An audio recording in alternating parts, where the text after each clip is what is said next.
Western game journalists are always attacking titles for the wrong reasons. They don't care if games launch in buggy and broken states. They don't care if a new game completely strays away from the source material of the content that came before it. They only really care about getting clicks, and they love to resort to hate clicks. And one topic I've talked about a lot here on the channel is Ghost of Tsushima. I loved Ghost of Tsushima, and it quickly became one of my favorite games of all time, but journalists have loved to hate it, along with games like Sifu, accusing the developers of cultural appropriation, and now they've found a new game to latch onto as another way to attack games that people love. I have a few things to show off, but before we get into the topic at hand, if you enjoy the content that I create, please make sure to subscribe to the channel and hit the notification bell. Follow me on social media like Twitter or mine so that you can see when my content is posted. And of course, if you do really enjoy the videos and the live streams that I create, please consider becoming a Dark Titan via Patreon for just $1 a month, or supporting the channel via YouTube memberships. All of the links are in the description, and of course, I do really appreciate all of the support. So I initially saw this tweet from VG247 titled "Ghostwire Tokyo's authentic representation makes a mockery of Ghost of Tsushima and Sifu's cultural tourism." Now, I've talked about these situations many times. There are a lot of game journalists that have attacked these titles, saying they haven't done good enough, and there's massive problems with these games, even though they have amazing ratings and audiences love them.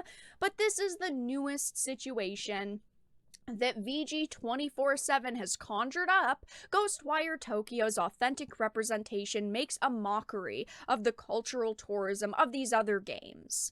It says, "Head to this marker, kill all the enemies that spawn, uncover more of the map, head to one of the new markers that just popped up, talk to an NPC, go to the next waypoint, fight some more enemies, go back to the quest giver, get your reward, rinse and repeat. Break down Ghostwire Tokyo to its basic gameplay fundamentals, and you have an open world game as formulaic as they come. But the activities take on a new meaning when, instead of clearing towers, you're uncovering more of the map by cleansing corrupted torii gates. Their locations aren't just random either. They're often located at the entrance of a Shinto shrine, and in rare instances, they become literal gateways to another dimension." Now, I'd like to first state I've been pretty excited for Ghostwire Tokyo. It is a game that's been on my watch list for a while, and I am going to play it relatively soon. I have been excited for it, and it's getting pretty good reviews, but there are some complaints with it, like how repetitive it is. Some of the imagery is what captured my attention, and I think what captured a lot of people's attention. But it says just outside of the shrines, you'll find stalls where you can buy charms or snacks, though given the supernatural fog that swept the city, some of these have looked in better shape.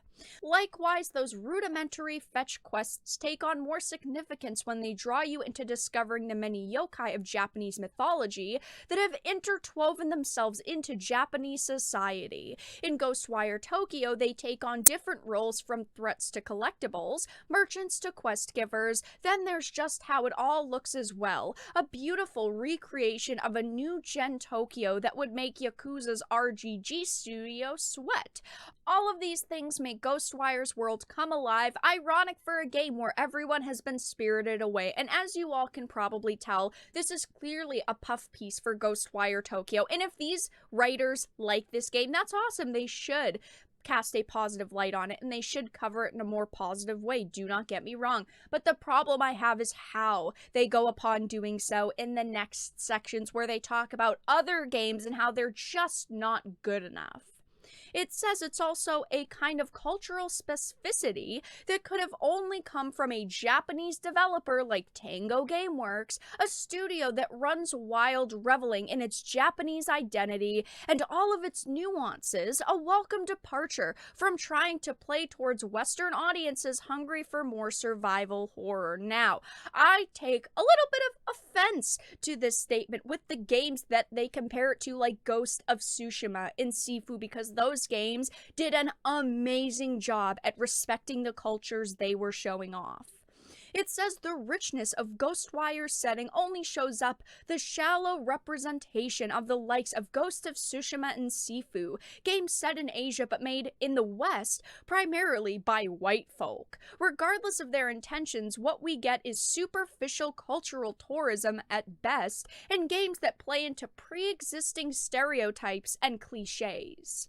Let's consider Sucker Punch's Samurai game, which has the audacity of naming one of its modes after the legendary filmmaker Akira Kurosawa because it happens to be in black and white and it has Japanese audio. At least having authentic language options as an option is an improvement over Slow Clap's martial arts game Sifu, which only adds Chinese audio post-launch. Subs and dubs may be ultimately down to personal preference, but it's still telling that Ghostwire has the Japanese audio as the default, which it also largely stuck to for its marketing.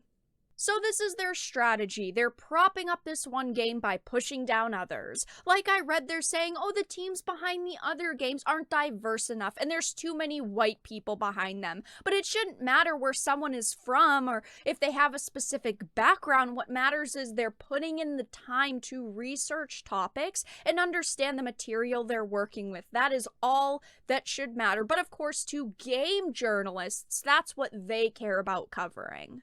Of course they're talking about how games like Ghost of Tsushima didn't respect the material they were working with.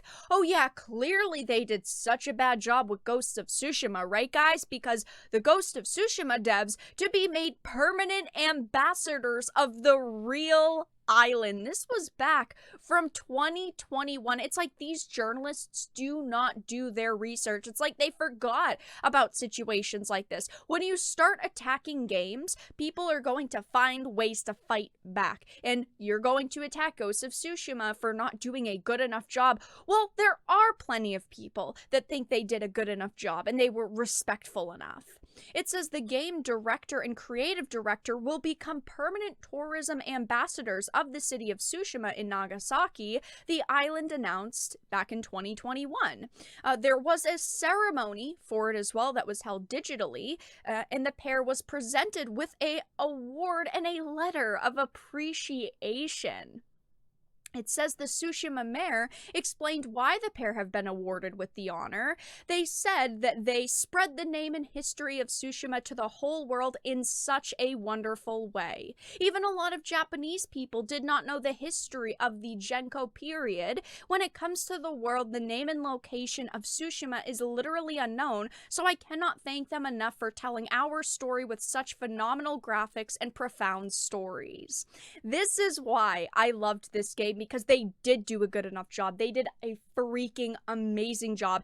And even the mayor of this island said they did an amazing job, and they won awards for it. I cannot believe that a journalist would have the audacity to come out and write a hit piece pushing down a game like Ghost of Tsushima when it won awards, when it got so much praise.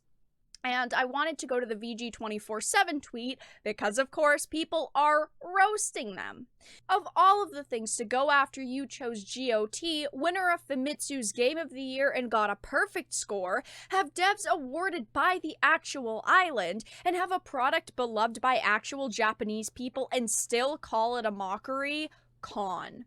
Somebody said when a game like GOT is so loved, the island it was set on literally declared the devs tourist ambassadors. How much more do you think they have to do to appease you? These journalists are never happy and they always want more. And I think these games that they've listed off have been amazing, even though they hate them. It is absolutely disgusting that their tactic is to prop up one new game by pushing down others that they have said aren't good enough. But that's all that I really had to talk about in this video. Let everyone know your thoughts in the comment section down below. If you enjoyed it, please make sure to give it a like, share it, and subscribe to the channel. And of course, if you didn't, make sure to give it a dislike. I appreciate your support either way, but I will talk to you all again in the next video really soon.